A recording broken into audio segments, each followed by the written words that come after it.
लोकतंत्र की एक खूबसूरती है जिसमें लोगों को आज़ादी होती है अपने जनप्रतिनिधि को चुनने की। चुनाव भी एक प्रक्रिया है, एक महत्वपूर्ण प्रक्रिया है जिसमें आम जनता अपने जनप्रतिनिधि को स्वेच्छा के अनुसार चुन सकती है। लेकिन जैसे ही चुनाव की तिथियां नज़दीक आती है, आज के परिवेश में लोगों को लुभावने वादे और आश्वासनों के दौर में बांध लिया जाता है। ये कहाँ तक उचित है, जनता इससे कितने लाभान्वित होती है, ये तो नतीजे आने के बाद ही मालूम चल पाएगा। लेकिन हमारा खास कार्यक्रम सत्ता संग्राम में आज हमारे साथ स्टूडियो में मौजूद हैं शिक्षाविद और समाजसेवी, जिनसे हम चर्चा करेंगे, जुड़ेंगे कि राजनीति आज के दिनों में एक अखाड़ा बन गया है और कैसे इससे निपटने की जरूरत है। शिक्षाविद डॉक्टर संजय प्रसाद जी मौजूद हैं, बहुत बहुत स्वागत है डॉक्टर संजय आपका। धन्यवाद। और रविंद्र साहू जी समाजसेवी हैं, ये भी मौजूद हैं। हम लोग चर्चा करेंगे वर्तमान परिवेश में। सर, अभी निगम चुनाव आने वाला है और झारखंड के कई जिलों में निगम चुनाव हो रहे हैं। ऐसे में धन बल और बाहुबल का बहुत जोर से आजमाइश हो रहा है और जनबल को दबाया जा रहा है। कैसे देख रहे हैं आप इसको? क्या सही में ये परिवेश आ चुका है? लोगों को, जनता को क्या करने की जरूरत है? सबसे पहले तो मीडिया मिरर धन्यवाद और खास करके धीरेन्द्र जी के प्रति अभिनंदन और स्वागत करते हुए हम अपनी बात को प्रारंभ करते हैं कि सत्ता संग्राम के अंतर्गत जो झारखंड के अंदर नगर निकाय चुनाव हो रहे हैं उसमें धनबाद, रामगढ़, ऐसे हजारीबाग, रांची, जमशेदपुर, बहुत सारे शहरों, नगर पंचायतों में, नगर निगम में चुनाव हो रहे हैं। आपका जो महत्वपूर्ण सवाल है कि आज धनबल बाहुबल हावी होता जा रहा है, ये लोकतंत्र के लिए शुभ संकेत नहीं है। लोकतंत्र में सदैव लोक का मत का गिना जाता है और लोगों को मत देने का अधिकार भी संविधान में प्रदत्त है और अनुच्छेद 326 में इस बात का विशेष रूप से उल्लेख किया गया है। और निकाय चुनाव को लेकर 243 के और 243 जेड के अंतर्गत यह हर नागरिक को, यानी जो मतदाता हमारे राज्य के अंतर्गत हैं, यह राज्य निर्वाचन आयोग इसको देख रही है, तो राज्य निर्वाचन आयोग के अंतर्गत जो मतदाता सूचीबद्ध है उस मतदाता को निर्णय लेना चाहिए। और ये स्पेशल सिंबल पर भी चुनाव नहीं हो रहे हैं। राजनीतिक दलों ने अपने प्रत्याशी को समर्थन जरूर दिया है, लेकिन विडंबना यह भी है कि एक दल से कई एक उम्मीदवार भी सामने हैं। तो उस स्थिति में जो अपने दल के अंदर जो है उनको भी असमंजस की स्थिति बनी हुई है और वो चीज धनबाद में भी देखने को हम सबको मिल रहा है। अब है कि लोकतंत्र में जहां लोग के बातों को रखा जाना चाहिए, आम जनता जनार्दन की बातों को सुना जाना चाहिए और उससे चयन करने का उनको पूर्ण रूप से अधिकार है। कहीं कहीं आज के दिन में प्रत्याशी के साथ साथ जनता भी दिग्भ्रमित होते हैं। कहीं जातिवाद की जहर है, कहीं क्षेत्रवाद की जहर है, कहीं किसी से पैसे के बल पर लोभ से आकर्षित होते हैं, किसी के बाहुबल से, डर भय से कोई दे देते हैं। लेकिन असली बात आपने कहा धीरेन्द्र जी, मैं आपकी बात से सहमत हूं कि असली बात जनबल की होनी चाहिए, किसके साथ कितने लोग हैं। और अगर अच्छे लोग प्रत्याशी चुनकर आते हैं, अगर अपने नगर निगम में विकास हो चाहते हैं, नगर परिषद में विकास चाहते हैं, नगर पालिका में चाहते हैं, नगर पंचायत में विकास चाहते हैं, तो निश्चित तौर पर प्रत्याशियों की झुंड में से उन्हें चयन करने का विशेष अधिकार होना चाहिए। और झारखंड के अंदर जो पढ़े लिखे विशेषकर हैं उनको तो चयन करने का विशेष अधिकार है कि इस धनबाद नगर निगम हो या रांची महानगर आते हो नगर निगम हो, चाहे नगर पालिकाएं हो, नगर पंचायत हो, कौन इस नगर के बारे में अच्छा सोच सकता है। और हमारे पास सभी प्रत्याशी मौजूद हैं और यहीं के लोग हर को जानते हैं। जो स्थानीय स्तर पर हैं वो हर प्रत्याशी के बारे में जानते हैं कि किसका क्या चरित्र है, किसका क्या समाज के प्रति योगदान है और उनको चयन करके और उसके विकास में जोड़ना चाहिए। अभी आप कुछ देर पहले बोल रहे थे, अनौपचारिक बातचीत हो रही थी कि नीति, राजनीति में राज रह जा रहा है, नीति गायब हो जा रही है। तो केवल राज करने के लिए नहीं, हम राज्य को चलाने के लिए नीति हमारी अच्छी होनी चाहिए। और ये नगर निकाय चुनाव में खासकर लोक व्यवहार, हमारा पब्लिक बिहेवियर कैसा होना चाहिए और जिस काम को करने के लिए हम चले हैं उसके लिए मेरा लोक व्यवहार के साथ विचार कैसा होना चाहिए। हम जनता से वोट लेते हैं, मतदाताओं से वोट लेते हैं, कुछ आश्वासन जैसा कि आपने कहा हम वादा भी करते हैं, उस वादे को भी ख्याल रखना चाहिए कि मेरे पास क्षमता क्या है। एक मेयर क्या कर सकता है, वो मेयर अपने मेयर के हिसाब से ही वादा भी करें कि हमारे पास जो सरकार ने प्रदत्त अधिकार दिया है, उस प्रदत्त अधिकार के तहत हम क्या कर सकते हैं। नली गली, सफाई, बिजली, लोगों के सुख दुख में, कोई मृत्यु होने पर मृत्यु प्रमाण पत्र, किसी के साथ कोई घटनाएं दुर्घटनाएं घट रही हैं, इन सब चीज़ों पर ज़्यादा जनता को सहयोग करना चाहिए। इसलिए जनबल बहुत जरूरी है। सही कहा डॉक्टर संजय ने कि आज के परिवेश में राज के लिए जो नीति हो वही अपनाए जा रहे हैं, चाहे जैसे भी हो, छल हो, प्रपंच हो, साम दाम दंड भेद सब अपनाया जा रहा है। ये सत्ता का सुख पाने के लिए लोग ललायत हैं और तमाम तरह के लुभावने वादे किए जा रहे हैं। क्या कहेंगे रविंदर जी आप? सबसे पहले मिरर इंडिया की मीडिया की स्टूडियो में धीरेन्द्र जी आपको धन्यवाद जी। आज का चुनाव परिवेश बिल्कुल धन बल की ओर बढ़ता जा रहा है, बिल्कुल अग्रसर तेजी की ओर। कहीं नगर निगम है, कहीं नगर पालिका है, कहीं नगर परिषद है। मैं ये बताना चाहता हूँ कि आज के परिवेश में चुनाव ऐसी होनी चाहिए जो निष्पक्ष दिखे और आम जनता के लिए काम करे। आम जनता को भी वैसा ही चुनना चाहिए जो ठोक करके, देख करके, जिस तरीके से एक बच्चा को स्कूल में अच्छी स्कूल को खोज करके बच्चा को एडमिशन करते हैं, उसी तरह एक अपने प्रत्याशी को खोजना चाहिए और उस तरीके के प्रत्याशी को जिताना चाहिए जो आपके मुसीबत को, आपकी समस्याओं को, आपके क्षेत्र के समस्याओं को समझ सके, देख सके। परंतु आज का परिवेश ऐसा हो चुका है, सिर्फ पैसा, मांस, मदिरा, इसके बल पर चुनाव लोग जीतना चाहते हैं। अचानक आप देखेंगे कि नए नए चेहरे आ गए जो कभी ना समाज में दिखे ना और कहीं दिखे।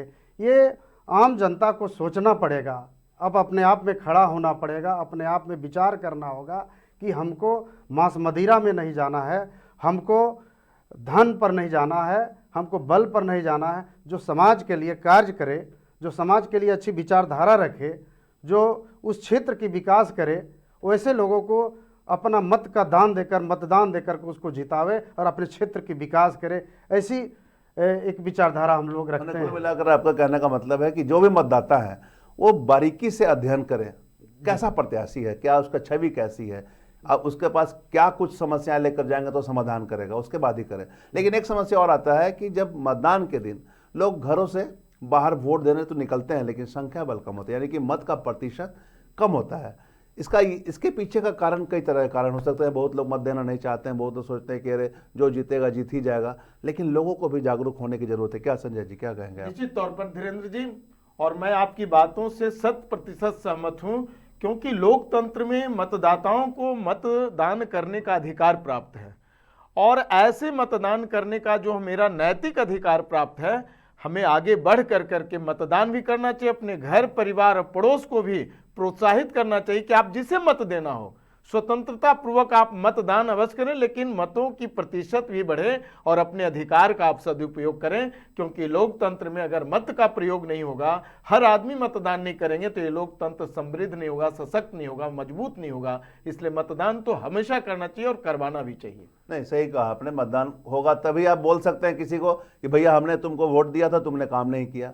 अच्छा, इससे इतर अगर हम बात करें तो आज के परिवेश में 6 सालों के बाद ये नगर निगम के चुनाव हो रहे हैं, कहीं नगर पालिका है, कहीं परिषद है, तो क्या ये 6 वर्षों में विकास हुए हैं? रविंदर जी, आपके अपनी नज़र से कैसे देख रहे हैं, क्या सही में विकास धरातल पर हुए हैं? जिस तेज़ी से विकास होनी चाहिए उतनी तेज़ी से तो दिख नहीं रही है। अब चुनाव आया है, अब आम जनता को और ख़ास करके उन प्रत्याशियों को भी अपने आप में विचार करनी चाहिए कि हम सक्षम हैं या नहीं। सिर्फ चुनाव में दौड़ने और कूदने से नहीं होगा। और वहाँ के जो भी वोटर्स हैं, जो जो क्षेत्र में चुनाव हो रहे हैं, खास करके रामगढ़ क्षेत्र में नगर परिषद का चुनाव है, वहाँ अध्यक्ष का मतदान होता है और वार्ड सदस्यों की होती है। यहाँ नगर पालिका है, नगर निगम है आपके धनबाद क्षेत्र में। तो चुनाव में ये पूरी फोकस डालना पड़ेगा, आम लोगों को निकलना पड़ेगा, उस पर विचार करना पड़ेगा और ज़्यादा से ज़्यादा संख्या में जब तक वोटिंग नहीं करेंगे लोग, अपने अधिकार को नहीं ले जाएंगे और मतदान देंगे, जब तक समझेगा नहीं अपने अधिकार को, तब तक अपना अधिकार को लोग समझेंगे नहीं। इसलिए सरकार को भी चाहिए और आम लोग भी जो भी हैं, प्रत्याशी से लेकर के अन्य जो गणमान्य लोग हैं, बुजुर्ग लोग हैं, घर में जो सबसे घर में जो अपना गार्जियन है, उसको चाहिए, उनको चाहिए कि उस दिन जलपान छोड़ दे लेकिन मतदान ना छोड़े। इसे जब तक मतदान नहीं करेंगे तब तक ना अपना अधिकार भी वो नहीं निकाल पाएंगे कि हमारा अधिकार कहाँ से। अच्छा, हम रामगढ़ का ही अगर बात करेंगे रविंदर जी आपसे, चूंकि आप भी समाज सेवी हैं, कई जगह कई संस्थाओं से भी जुड़े हुए हैं, क्या विकास हुआ है रामगढ़ में? विकास रामगढ़ में हुआ है लेकिन उस तेजी से नहीं हुआ जैसी होनी चाहिए थी। बहुत सी कमियां अभी भी दिख रही है वहाँ पर। किसे दोषी मानते हैं आप? दोषी तो अगर आप देखेंगे तो सरकार का काम है। जैसे मान लीजिए हम क्रिकेट से भी जुड़े हुए हैं, हम रामगढ़ क्रिकेट एसोसिएशन के कार्यकारी अध्यक्ष हैं जी। एक भी ग्राउंड वहाँ नहीं है सरकार के द्वारा, या खेल के मैदान नहीं हाँ है। खेल के मैदान नहीं है। जो प्रतिभागी खिलाड़ी हैं वो भी नहीं निकल पाएंगे। अगर अच्छी ग्राउंड रहे तो हमारे रामगढ़ क्षेत्र से भी अच्छे अच्छे खिलाड़ी निकल पाएंगे। तो ये कमी कहाँ है? सरकार, जनप्रतिनिधियों ने भी इस पर ध्यान नहीं दिया। जनप्रतिनिधि को भी देखना चाहिए और खास करके सरकार को भी इस पर फोकस डालना चाहिए कि हर जिले में एक अच्छी ग्राउंड बने जहाँ पर लोग खेल करके निकले। दूसरी चीज़, अगर खेल खेलते हैं तो उससे क्या है कि शरीर भी अच्छी रहती है, स्वास्थ्य अच्छा रहता है और बच्चों लोगों के एक भविष्य की नीति एक अलग चलती है। सही बात है। विकास की कमी है, विकास थोड़ी धीमी है, विकास को तेजी लानी होगी। वहाँ के आप कैसे देखते हैं इसको? विकास क्या सही में विकास हुए हैं? देखिए, विकास तो एक सतत प्रक्रिया है धीरेन्द्र जी, और विकास की गति होती है और उस गति में सरकार और प्रतिनिधि दोनों शामिल होते हैं। जनता तो विकास के मामले में मुकदर्शक हो जाती है। अपना मत देने के बाद वो प्रतीक्षारत रहता है कि मेरा जनप्रतिनिधि क्या करता है। एक छोटा सा उदाहरण आपको देंगे कि रामगढ़ की बात अगर करें तो 32 वार्ड है वहाँ नगर परिषद में। आप किसी वार्ड को अगर निरीक्षण करेंगे तो विगत 6 वर्षों में जो विकास होना चाहिए था वो दिखता नहीं है। जैसे कि अभी हमारे समाज सेवी रविंद्र जी ने कहा आपको कि वास्तव में खेल का मैदान नहीं है। आप विद्यालय भी चले जाइए तो एक विद्यालय में जो बेसिक गांव के जो बच्चे होते हैं, ग्रामीण बच्चे जो होते हैं, जो नगर परिषद क्षेत्र में जो आते हैं खास कर करके, उसका स्वरूप जो होना चाहिए वो दिखाई नहीं पड़ता है। और कहीं ना कहीं जनप्रतिनिधि का इंटरेस्ट दिखाई नहीं पड़ता है। कभी कभी क्या होता है कि हम अध्यक्ष उपाध्यक्ष तो चुन लिए गए, लेकिन अध्यक्ष उपाध्यक्ष का अधिकार और कर्तव्य क्या है ये भी उनको भली भांति जानकारी नहीं होती। इस बार जो निगम का चुनाव है इसमें शक्ति प्रदर्शन खूब हो रहा है। इसके पीछे का कारण है कि राजनीतिक पार्टियां, चूंकि ये दलगत चुनाव नहीं है, लेकिन राजनीतिक पार्टियां अपने समर्थित उम्मीदवार को समर्थन देने को लेकर शक्ति प्रदर्शन कर रही है। ऐसे में जो उम्मीदवार होंगे उनको लगेगा कि मुझे मौका मिलना चाहिए। हो सकता है वो भीड़ से अलग हो जाए, भीड़ का हिस्सा बनकर रह जाए, ये भी तो हो सकता है। देखिए, जहां तक राजनीति और राजनीतिक पार्टी जी, ये दोनों में चोली दामन का संबंध है। राजनीतिक पार्टी बिना राजनीति किए हुए चैन से रह नहीं सकता है, और जब कोई कार्यकर्ता राजनीति से जुड़ता है तो उसकी आकांक्षाएं और महत्वाकांक्षाएं होती है कि मैं भी चुनाव लड़ूं, और पार्टी किसी एक कार्यकर्ता को टिकट देती है। कार्यकर्ताएं बहुत सारे हैं, लेकिन एक पार्टी एक व्यक्ति को समर्थन यहाँ कर रही है नगर निगम में। कहीं भी एक प्रत्याशी को उन्होंने उतारा है जिसको समर्थन दिया है नैतिक रूप से, जिम्मेदारी के साथ। अब सवाल उठता है कि राजनीतिक पार्टियां राष्ट्रीय स्तर की हो या क्षेत्रीय दल की हो, हर कोई चाहता है कि जीत हमारी हो, लेकिन वो पार्टी ज्यादा सक्रिय भूमिका निभाती है जिसकी पकड़ बूथ तक होती है। यानी ऐसे राष्ट्रीय दल भी हैं जो नारा देते हैं कि हम बूथ जीतेंगे तो चुनाव जीतेंगे। यानी वो बूथ को मजबूत देखना चाहते हैं, अपने कार्यकर्ताओं को मजबूत रखना चाहते हैं ताकि हर बूथ पर मेरी मुस्तैदी हो, और अगर एक एक बूथ जीतते जाएंगे तो हम सभी। लेकिन ये तो शहर की सरकार के चुनाव हो रहे हैं, शहर के मतलब शहर की कमान किनके हाथों में जाएगी इसको लेकर चुनाव हो रहे हैं, तो आम लोगों को तो मौका ही नहीं मिल पाएगा। राजनीतिक पार्टियां अपना शक्ति दिखाने लगेंगी तो आम पब्लिक तो कहीं मौका ही नहीं मिल पाएगा। नहीं, एक चीज मैं बता देता हूं धीरेन्द्र जी, चूंकि आप मीडिया जगत से हैं और मीडिया का राजनीति से बड़ा ताल्लुकात होता है। आज का कोई भी नागरिक, जनता, मतदाता किसी न किसी दल का सपोर्टर होता है या सीधे रूप से कार्यकर्ता होता है। वो बोलता नहीं है, जो सपोर्टर होता है मना मस्तिष्क में रखता है, लगता है कार्यकर्ता कोई भी हो। जैसे कभी कभी बोलते ये हो चाहे जेड हो, मैं तो इसी को दूंगा। वो माइंड मेकअप, माइंड सेट करके बना के रखे हैं। लेकिन वैसे हर दल में आपकी बातों से मैं सहमत हूँ, लेकिन अगर वैसे लोग जो राजनीतिक पार्टियां भी ओपन घोषणा कर दिया कि हाँ चलिए मैंने इस उम्मीदवार पर अपना मुहर लगाया है, समर्थन किया, उसके बावजूद उसी राजनीतिक पार्टी से कुछ लोग भी खड़े हो जाते हैं, तो ये तो सत्ता सुख हुआ ना। ये देखिए, अगर वो कार्यकर्ता होंगे जिस दल के भी हों, पार्टी ने वो समर्थन दिया तो उनको विचारधारा से अगर विश्वास है तो निश्चित रूप से पार्टी ने जिसको नैतिक रूप से समर्थन दिया उनके साथ रहना चाहिए। और अगर नहीं है तो कहीं न कहीं वो पार्टी के विरोधी काम कर रहे हैं। और आपने सही कहा कि उनको सत्ता सुख में शामिल होने का है कि मैं किसी तरह से चुनाव जीत जाऊंगा तो मैं बताऊंगा। हमारा ये मानना है कि जैसे चैनल के आप मेरे संपादक हैं और आपके अंदर हम काम करते हैं, तो मेरा कर्तव्य है कि मेरा बॉस जो कहेगा मैं उसके आदेश का पालन करूंगा। और पार्टी के अंदर जो राजनीतिक विचारधारा होते हैं, जो उसके अंदर सुप्रीमो होते हैं, वो जो कहते हैं उनको पालन करना। तो मैं भी एक कार्यकर्ता अगर हूं तो पालन करना। मैं एक टीचर हूं तो प्रिंसिपल का पालन करूंगा, अगर यूनिवर्सिटी में प्रोफेसर हूं तो वीसी के आदेश का पालन करूंगा। हमारे यहाँ इस बार चुनाव में ऐसे भी हुए हैं कि किसी राजनीतिक पार्टियों ने उन्हें समर्थन नहीं दिया तो दूसरी पार्टी में उन्होंने ज्वाइन कर लिया है और वहां से प्रत्याशी के रूप में खड़े हो गए। तो ये तो सत्ता सुख हुआ क्या रविंदर जी, क्या कहेंगे? ये सत्ता सुख ही हुआ। किसी न किसी स्थिति में हम चुनाव लड़कर ऊपर सीढ़ी चढ़ना चाहते हैं अपने सुख के लिए।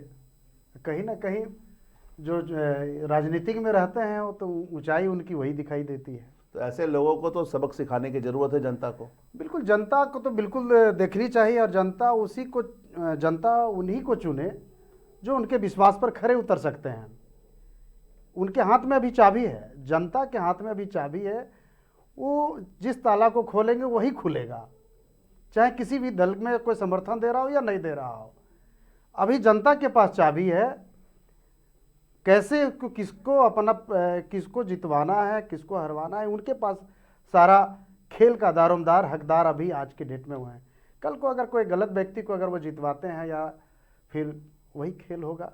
मैंने वही हो गया 5 साल बाद चुनाव होने हैं, 5 साल तक आपको चुनना है, तो आप सोच समझ कर चुनिए ताकि आपको पछताना नहीं पड़े। बिल्कुल बिल्कुल। तो अभी जो परिवेश आ गया है, जैसा हम लोग निर्णय भी ले रहे थे, डिस्कशन भी कर रहे थे, बाहुबल और धनबल, ऐसे में जनबल को दबाने का प्रयास किया जा रहा है, ये कहां तक उचित है संजय जी?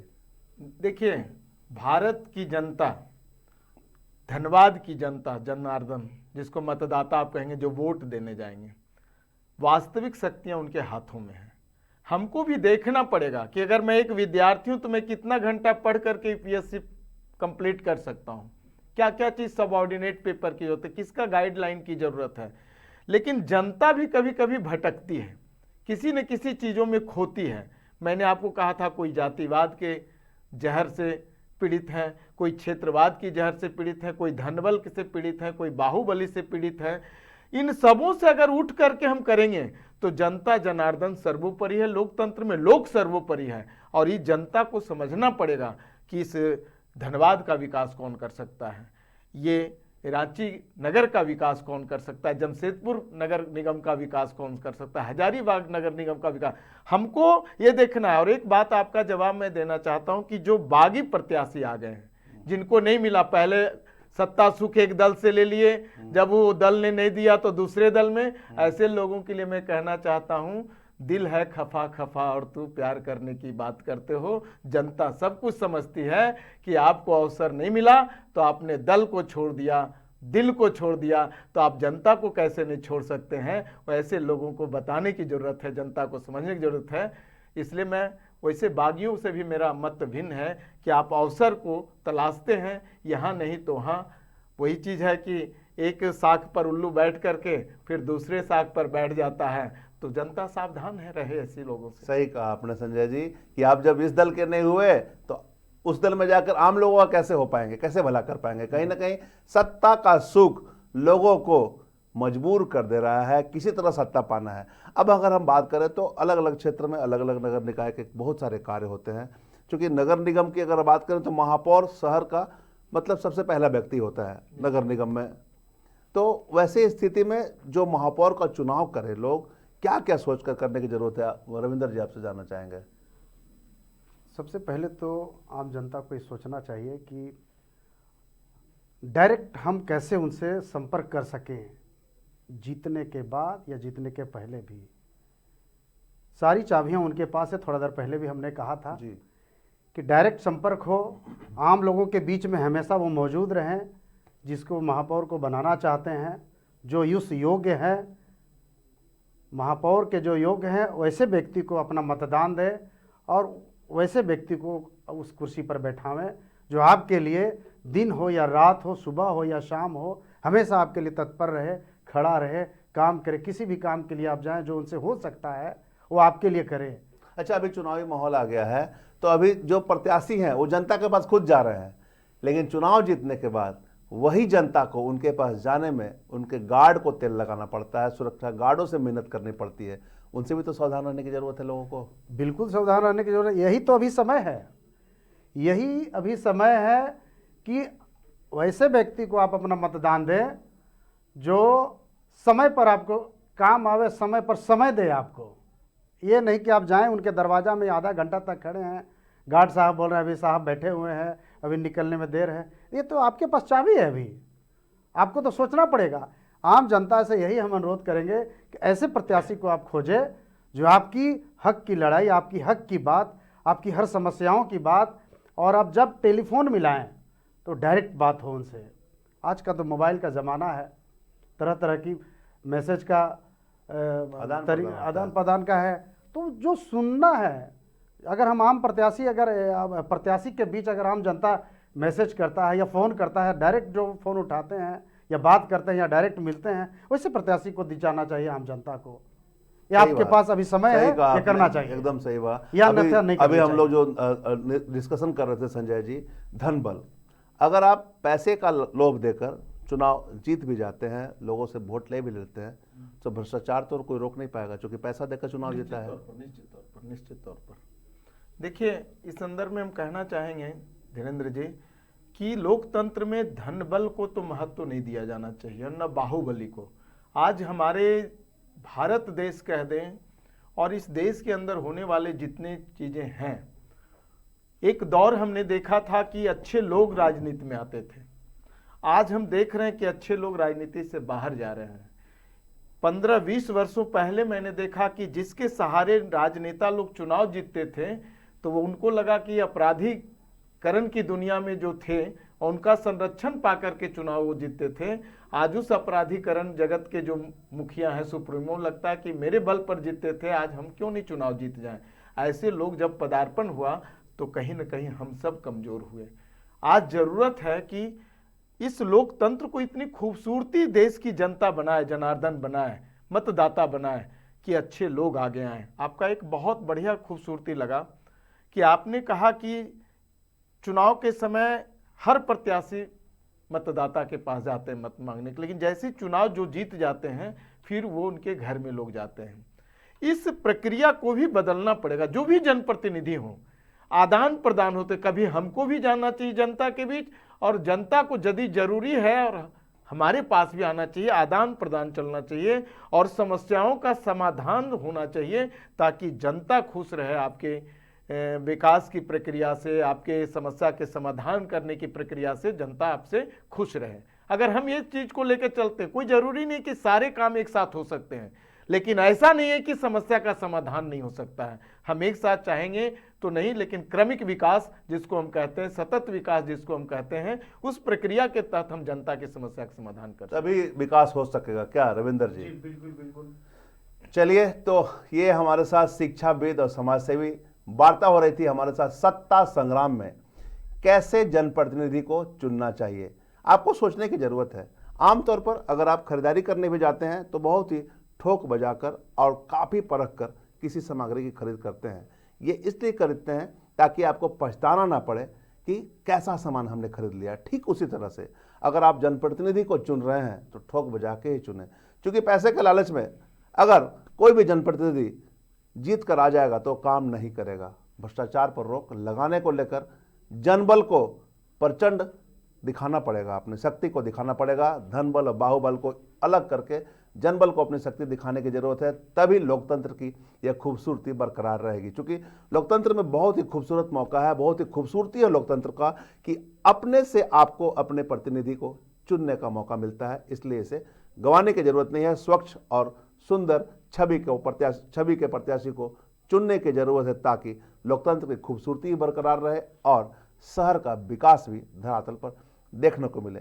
बहरहाल देखना होगा जनता किसे चुनती है अपना जनप्रतिनिधि, और निष्कर्ष निकलने के बाद यह समझ में आएगा कि जनता ने कैसे छवि वाले को वोट दिया है। लेकिन हम तमाम तरह के डिस्कशन करते रहेंगे और सत्ता संग्राम में चुनाव से संबंधित तमाम बातें हमारे साथ समाज सेवियों की होती रहेगी। तब तक के लिए बने रहे मिरर मीडिया के साथ।